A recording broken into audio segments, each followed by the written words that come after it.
what we're going to run through in this short session is starting with thinking about what co-production actually is and what it looks like, because there is a risk that the word co-production becomes wallpaper and it loses its meaning. And it is something that is a really foundational element of good improvement work. So something we're really passionate about.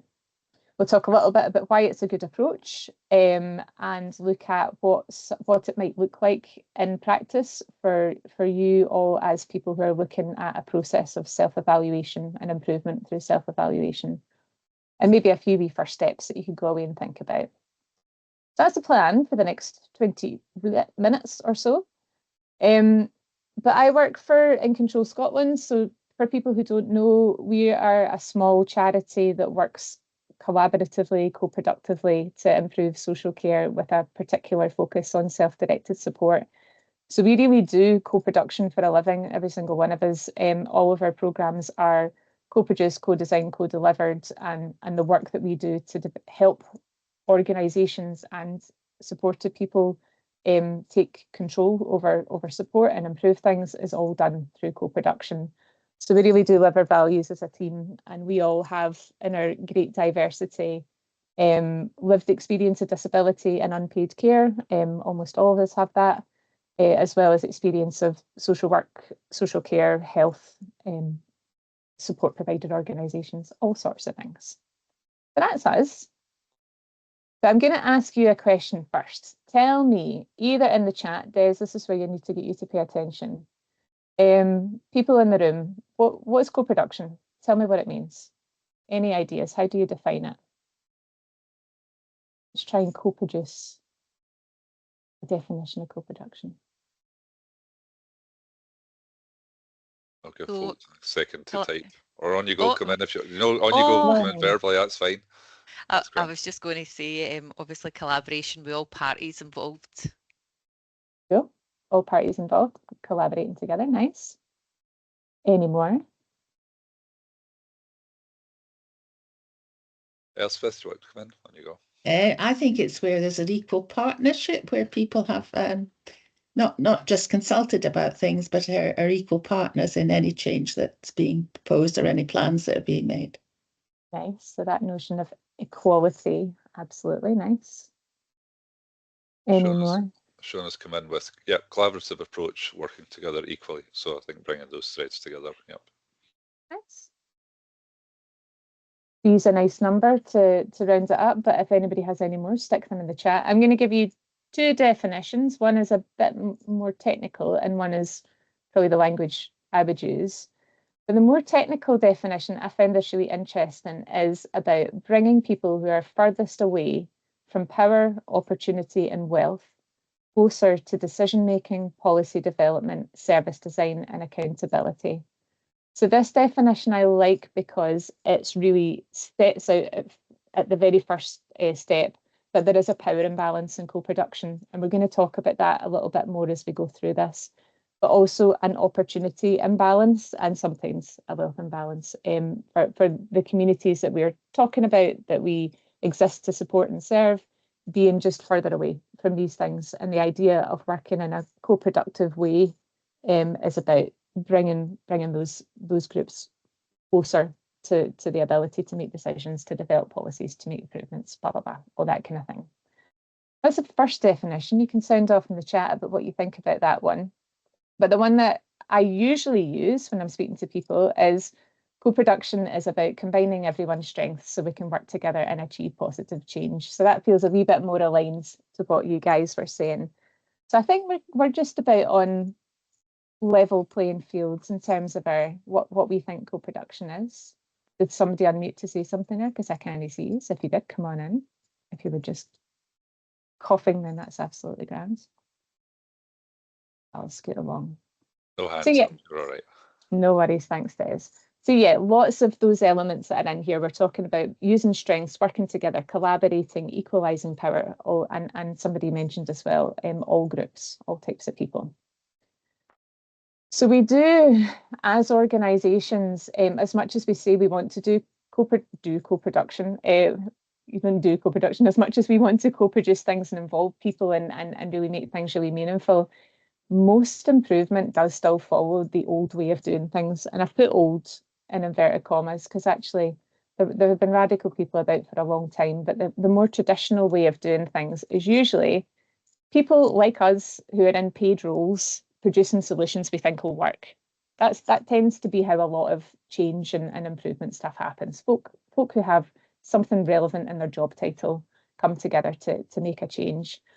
And generally speaking, the people that are most likely to be able to be pushing forward change ideas or make improvements are generally in more senior roles. They have more power.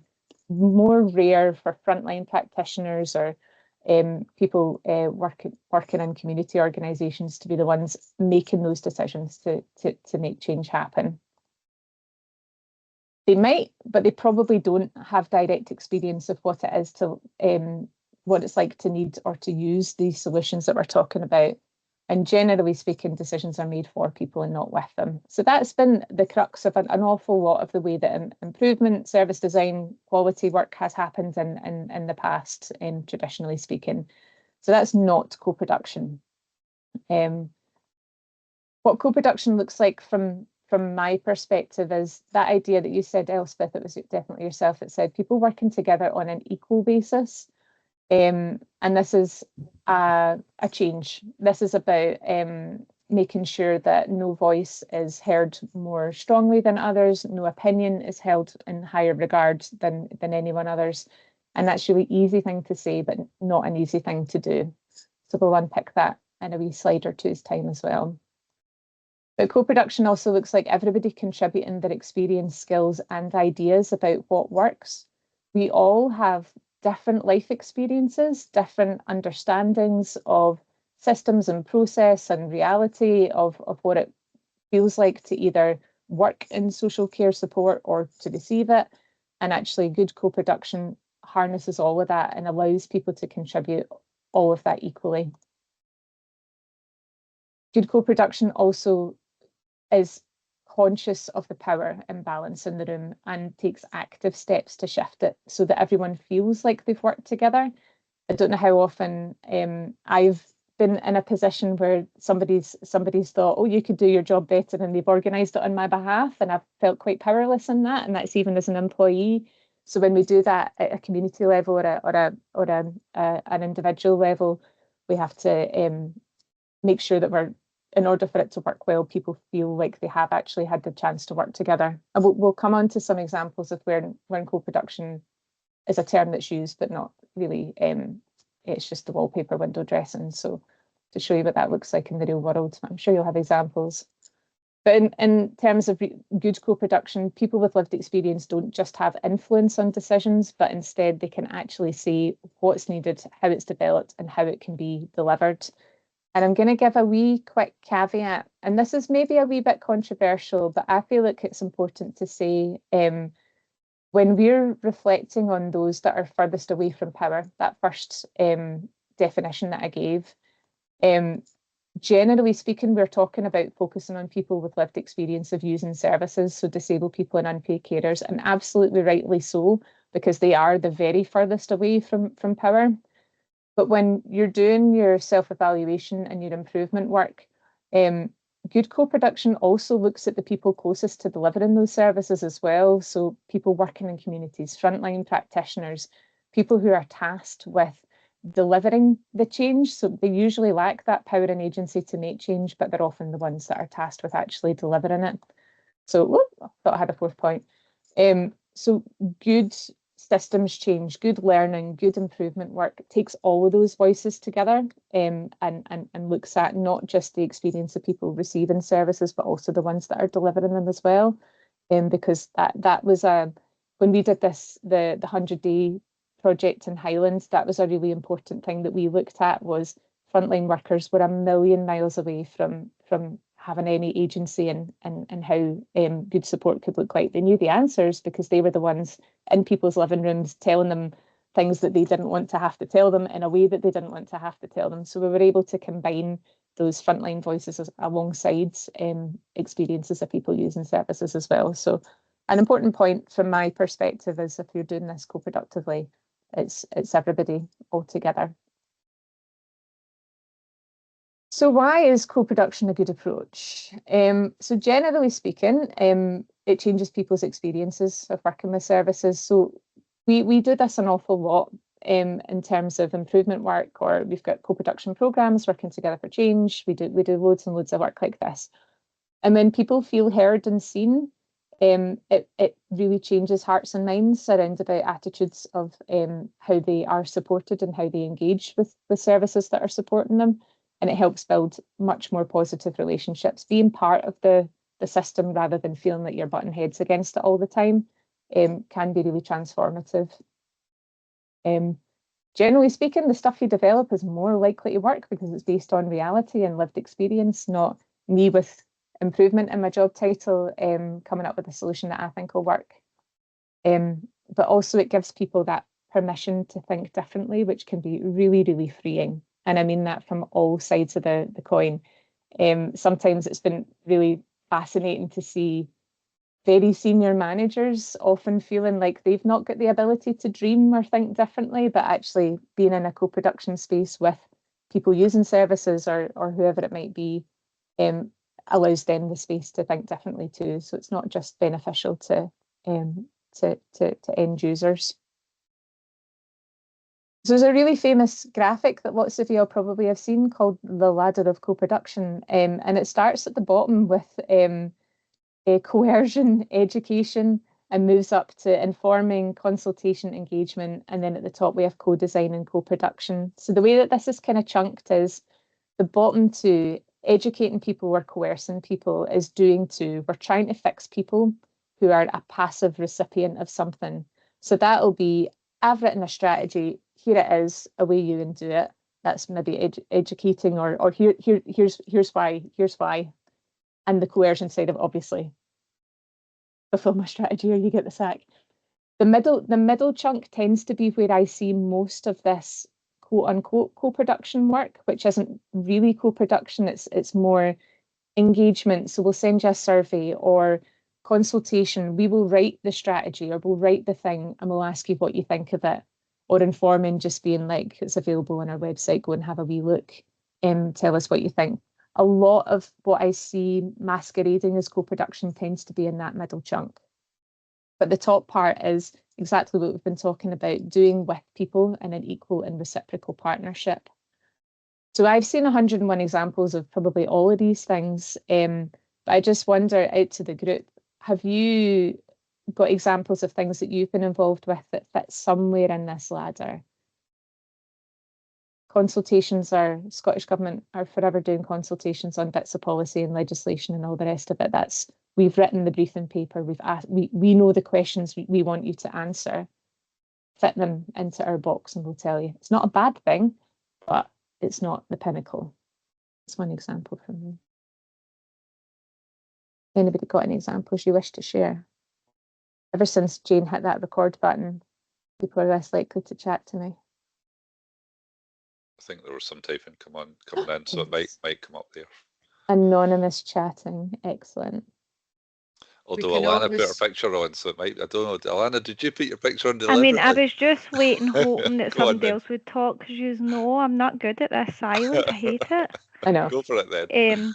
So I was just going to say, as part of our current, I was hoping to see, wait, I see what Yvonne's saying. Yeah, that's what I was basically going to say. As part of our self-evaluation that we've been working on, we really have been focusing, making sure that we've went out, we've spoke to people who use services, who work in services, to really get a good feel for what's going well, making sure that they're included in it, that we are coming back and analysing what we're doing well, what we could be doing better, so that it really is true co-production. The whole purpose of us doing this the evaluation work is to create an implementation plan. So what we don't want to do is go away, spend all this time, create an implementation plan that's not truly looking at what needs to be improved, how we can do things better. So I feel that that was always at the forefront of everything that we've done, and that it had to be true to what people's experiences were, and to get that right, and not just going away and thinking what we know and putting in a plan that then isn't going to be worthwhile. Yeah, nice. Thanks so much for sharing that. That sounds good. Anything else coming through in the chat, or was that just agreement from colleagues? Elspeth's got a hand up though. I'll go for it. Well, I mean, I think we're trying to create co-production within the borders at the moment, but it sometimes feels like it's a struggle. We had a really good experience of co-production when we did a participation request in relation to prepayment cards. And that was so positive for the staff and for all the people from the forum involved in it. It became a really good process with mutual respect, and people felt so much more positive about how working together. But we had to do the participation request to get to that point, and I wouldn't want to have to do that again because it's a long drawn out process, but it certainly achieved the ends that we wanted. Yeah. Nice. Excellent. Thanks, Elspeth. Wonderful. Excellent. So some good examples. You're not quite at the bottom of the ladder in this group. That is good to know, reassuring. What you've touched on there, a couple of you, segues on quite nicely, I suppose, into this. I saw this graphic recently at a session I was at called Participation as Meaningful Resistance, which was about co-production and more kind of social justice rather than just social care. And I saw this graphic, this is from Talat Yaqub, who some of you might know, where she has this kind of 4-quadrant model of things that need to get adequately resourced in co-production. And I really liked it, and I'm going to chat through it briefly. But she said, essentially, you can have 3 out of the 4 of these and it won't work. You need to consider all 4 of these resources and before you start properly planning out your co-production, and I'll talk through them. So when she talks about time, it's time to, not just time to recruit participants or time to plan your sessions or time to do anything like that, but time to build trust in communities, time to build knowledge, and time to build in accountability. I love the phrase, change only happens at the pace of trust. And I think that's a really important thing to think about when you're doing co-production, is you can't expect a bunch of people you've never met before to sit down and open up and come up with 100 million fantastic ideas in the very first session. Trust takes time. So the first quadrant being time, how are you going to think about how you can build time in, adequate time in, to be able to come up with solutions together. The next one along, oh, I've written my notes in the wrong order, fantastic. The next one along is power. So power is incredibly important. Anytime you enter a room, and I know this, if I enter a room and introduce myself as, hi, I'm Pauline, I'm the director of In Control Scotland, there's an immediate assumption that I hold a particular position of status. Every time any of you introduce yourselves as, hi, I'm Des from Healthcare Improvement Scotland, or Jane from Social Work Scotland, or whoever, there's an immediate, can be an immediate barrier in a room in terms of how we introduce ourselves and how we hold court in these spaces. So there are a lot of different ways that you can, I would encourage you to think about how you redistribute power, because that's an important part. So how can you, within your role, recognise the power that you have? Is it, I've got some top tips later on, but Brett from our team is a big believer in just take your lanyard off when you go into a room, take your lanyard off. These immediate kind of trappings of I have more responsibility and more power in a room than you do can be really off-putting for people. But more broadly speaking as well, where I see co-production going wrong is when you have an amazing engaged group of people with lived experience, motivated and supported to advocate for what they want, but there's a ceiling to where that can get to. So it's never going to get to full co-production and co-design and power distribution. It will get to consultation. We heard from people when they said this wasn't the right thing to do, rather than it being breaking through that ceiling of, no, we need to shift the power into the hands of the people who can break down that barrier. Power is really important. People are also important. Sorry, Pauline, can I just, Alana has her hand up there. Oh yeah, go for it, sorry. Yep, I was just going to say, Pauline, I agree that there is times when your position can be a deterrent for people, but I also think that it can really help people to open up when you're in a position where you can actually make change and take things forward. I think sometimes it's down to the way that you come across, your approach to things. Sometimes people don't want to hear, they're fed up giving their views to somebody who actually are powerless and can't make the changes. So I think although there is in certain situations where that can come across as a position of power, and it might not be helpful, if you open it up to say, I'm here to really hear what you're saying and we can make a difference together, it can also go the other way. So it doesn't always feel like that, depending on the audience and what the approach is and the person themselves, I would say. Absolutely, yeah, no, it's a great point, thank you. And I think the important part from your point there is showing that you actually are someone who has the ability to make change. You're not just another tell me your worst day and it'll just sit there awkwardly in the room. I think that's an important way of redistributing power, is being honest about what you're able to make change and then what you're not as well, because we can't change everything, but if you're open and honest about what you can, then yeah, absolutely. Where did I get to? People. Yeah, you need people. You need to have the right people. You need to think about the types of communities or people that are, going back to that first definition, the furthest away from being in control and having their voice heard, and thinking about how you're going to reach them. I think lots of us will have experience of there being a few wee kind of key people who tend to re-engage in co-production processes within organisations. I know we have that in my organisation. I can count on the same 10 people responding to a consultation or an event or whatever, but it's how do we get under the surface and try and make sure that we're getting a representative group. So these things take time to plan out and organise. And the final one being money. And this is a controversial issue as well, is about, do we compensate people for their time?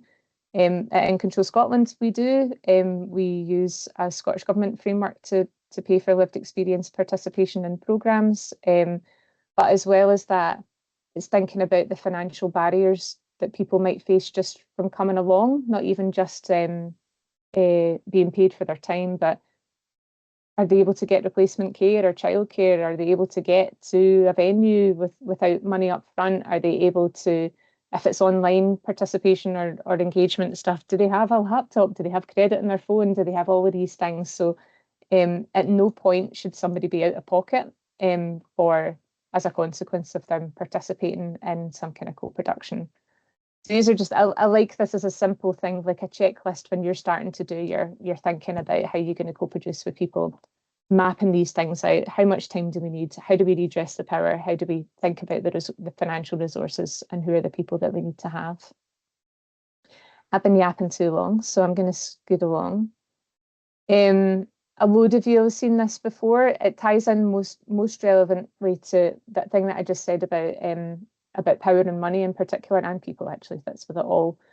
When we're thinking about co-production, it's not necessarily good enough to say, oh, well, we offered everybody X support to participate, or we reached out to all community groups at the same time by a single email.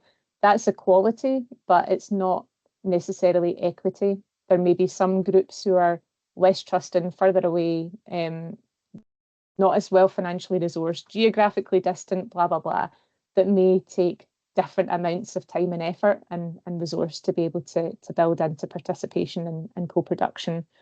So just a wee, I suppose I like this graphic. If we treat everybody equally, we treat nobody equitably.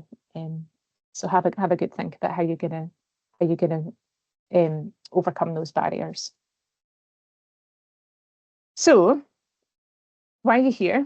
You're here because you're part of the SDS LIF group, and I've pulled out a really long quote from the Learning and Improvement Framework, but I quite like this because I'll pick out the keywords. It's focused on helping people achieve the best outcomes they can in their lives. So it's essential to understand that this requires a different approach to planning and organisation.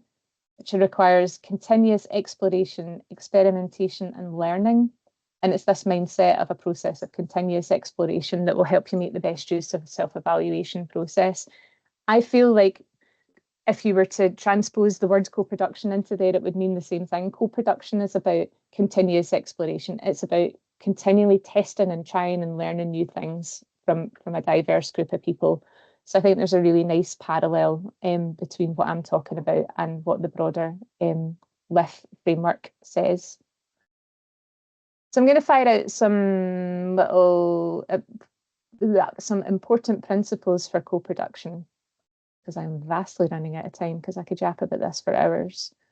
But some key, I suppose, top tips for me are, this is going to sound really trite, right? But listening and being open to challenge is not the norm for institutions. Generally speaking, they might listen, but actually being genuinely open to being challenged is not necessarily the norm. And where co-production varies in this is it's about negotiation and compromise within this. So it's not saying disabled people have all the answers, or unpaid carers have all the answers, or social work or improvement teams have all the answers. It's about actually together we could probably negotiate and compromise to get the correct answer. And that's an important difference. Next to kind of lump together as well, I can't emphasize enough how important it is to keep checking and rechecking that everybody understands and agrees with the way things are going. It's so easy to get swept up in the moment or in a line of thought that you have as somebody holding this space, and leaving people behind a wee bit, where they're not as comfortable in thinking in an improvement way. It never does any harm to just keep checking and rechecking that people understand, they know where we're going, and they're all agreeing with it. That final wee point, all means all, is a phrase we use a lot from the independent living movement. We're all in it together, and if we are co-producing and we want everybody to be on the same page, then we get everybody on the same page, or we don't stop until we've got to that point. So it's really important to bring people with you. Oh, there's a last one there. Understand that change can be complicated and takes time. So my final few wee slides are just some kind of reflections on what the quote-unquote good co-production looks like, based on things that tell me that give them the fear a wee bit. The first one, that it takes too long and it's too much effort. Good co-production does take time, but it doesn't have to be massively resource intensive. What I always say to people is, if you think you're too busy, imagine being living life with a family of disabled Waynes, or imagine you're trying to juggle your own social care support alongside work commitments and all the rest of it. Nobody has time to waste. We're all busy. So it's worthwhile being really thoughtful when you're doing your self-evaluation and thinking, what could I learn from particular groups that would make the biggest impact at the best time? I think people get really hung up on the idea of, if we're going to co-produce this, that means every single comma, full stop, sentence, everything has to be co-produced from scratch with people. In an ideal world, great, but in the real world, it's much more sensible to be really thoughtful and think about what are the things that would make the biggest impact at the best time. Those are the things that we'll develop together, and we'll check back in as we progress. The second thing I hear most from disabled people and unpaid carers is, all that will happen is I'll tell my story and nothing will change. When somebody on the call said that a wee minute ago. So good co-production doesn't do that. That can be really traumatizing, and some of my regrets in my career have been where I've allowed that to happen. Somebody just stand up and say, here's everything that's wrong with me and everything that's wrong with the system, and just sit down for an awkward silence. And I've been aghast at the thought of sharing the worst times of my life with a total stranger, and how traumatizing that can be. So if you're holding these spaces, it's okay to allow the horror stories out. We don't want to be whitewashing, but create space for curiosity within that. So you've told us your story, so what would better have looked like? What would have made a difference to your family? Sometimes getting that can be a way of getting past the block of, here's the horror, here's the trauma. Can be somebody in a position of power and influence saying, well, what would better have looked like? Those can be really powerful moments.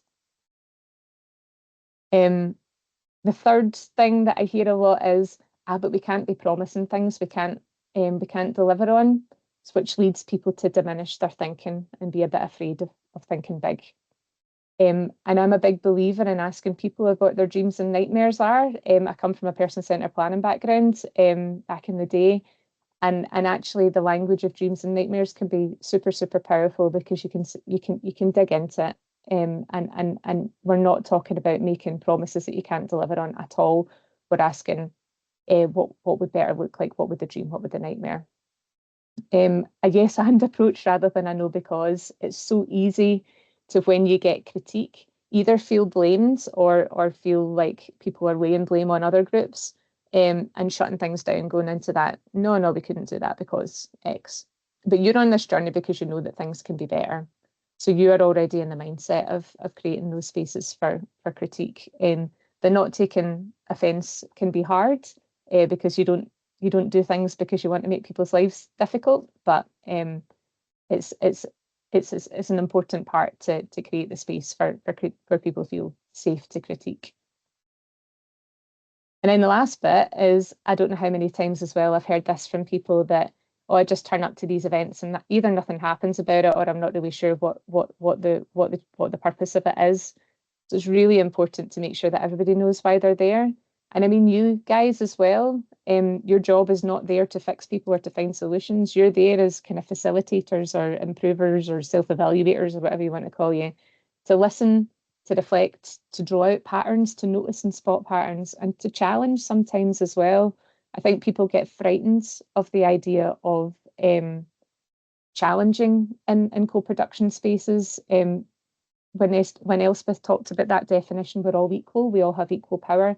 That's really true. You can challenge me, I can challenge you. We're all there to challenge each other, and that's okay. That's really healthy. But participants are also there to speak, listen, challenge, but to also dream and to be part of making change. Just got a few wee questions that I like to ask. So what's working and how can we do more of it? And what's not working and what would better look like? I'm nearly finished, I promise. This is all about relationships and trust. And the number one thing that you can do, and somebody mentioned it, sorry, I've forgotten who it was, about that I'm a person who will show up and actually listen to you and use what you tell me and making things better. So that's a really important way of building trust, and being consistent and showing up. Don't make promises you can't keep, but do make the ones that you can. If you say you're going to try something, or you say you're going to work on something, or you say you're going to develop something, then you kind of need to do it. The final kind of two top tips are ask people what support they might need to participate. Don't wait until they have to ask you, because they probably won't. If people think they need to put their hand up and ask for childcare support or ask for bus fare or ask for things, then odds are they probably just won't participate in the first instance. So be active and reach out and think about those differentials that you might need to overcome. And that mentioned this already, think about the power that you have and how you show it. Titles, how you introduce yourself, wearing your lanyard, corporate backgrounds on Zoom, all of these things can all have an impact. So there's some of these examples when it comes to practical ways to embed co-production that are actually in the LIF. So have a wee look, but these are some ones that I use a lot, are setting some shared principles for decision making. There's a good chunk about that in the SDS LIF. So if we were to write a checklist and we had to tick every single box on it to in order to proceed, what would be on that list? So that's an opportunity for people to really, at the very at this design stage, be thinking at the very beginning about what the design stage might look like. So we want it to be make things better. We want it to be reducing bureaucracy. We want it to be improving the lives of whatever. I love a setting a principle. And another easy one is user journey mapping. Getting a bunch of people together to literally draw a picture of someone's journey through the system from all these different perspectives. So where do things go wrong? What would better look like, and what difference would that make? Dead simple, but can be really impactful. And as well, you might feel it's helpful to have safe spaces for folk. where there's less trust in the system. So sometimes a user panel or a focus group or a community event can be a really helpful way of, or just one-to-one chats like you guys have described. People can make people feel heard without being fear of judgment. People don't want to feel vulnerable or at risk, especially when resources are so scarce and people are scared that anything could be used against them. So, oh, I keep saying it's my last slide and then it's not. This is my second last slide. The last one's just a picture. So yeah, how are you going to get started? I always say to people, start at the end. What's the difference you want to make from your co-production? How do you want people to feel or act? What are they going to learn or gain? Have a think about what's the purpose of actually getting people involved in your improvement work. The second top tip is you will have stuff that you can already use. When you start breaking this work into chunks, have a think about what do you need to find out about, who do you need to find out about it from, and what do you already have that you can use? What are the gaps in your learning? And then thinking about who do you have within your circle or your networks that you can learn from. So within your team, you will have skills, assets, strengths, and knowledge. What's missing? What networks do you have? Who can you lean on to learn from? If you reach out, you'll be amazed what you can find. Oh, and then you build a plan. Summary, I've already taken up too much time. Thank you for listening. Keep in touch.